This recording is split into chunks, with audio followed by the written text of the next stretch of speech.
مسلمان کی ذلت اپنے دین سے غفلت میں ہے، نہ کہ مفلسی میں۔ جس نے لوگوں کا حق نہ جانا، اس نے اللہ کا حق نہ جانا۔ زبان کے درست ہونے کے ساتھ دل بھی درست ہو جاتا ہے۔ اے انسان، خدا نے تجھے اپنے لیے پیدا کیا ہے۔ جو شخص مصیبت کے وقت اول اپنی تدبیروں اور پھر خلق خدا کی امداد سے عاجز ہو کر خدا تعالیٰ کی جانب رجوع کرتا ہے، خدا تعالیٰ بھی اس کی طرف سے منہ پھیر لیتا ہے۔ خاموشی غصے کا بہترین علاج ہے۔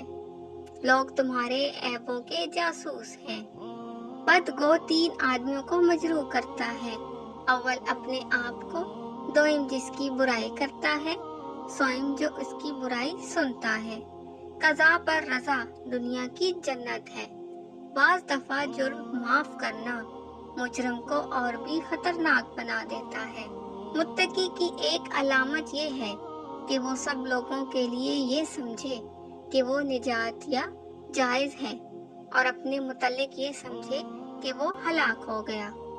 عمدہ لباس کی حرص بڑھے تو کفن، عمدہ مکان کی خواہش سر اٹھائے تو قبر کا گڑھا، اور عمدہ غذاؤں کی طلب زیادہ ہو تو کیڑے مکوڑوں کی خوراک بننا یاد رکھنا چاہیے۔ ایسی بات مت کہو جو مخاطب کی سمجھ سے باہر ہو۔ حاجت مند غربا کا تمہارے پاس آنا خدا کا انعام ہے۔ جس شخص کو سال بھر کوئی تکلیف یا رنج نہ پہنچے، بس وہ جان لے کہ میرا رب مجھ سے ناراض ہے۔ جو شخص تمہاری نگاہوں سے تمہاری ضرورت کو نہیں سمجھ سکتا، اسے کچھ کہہ کر خود کو شرمندہ نہ کرو۔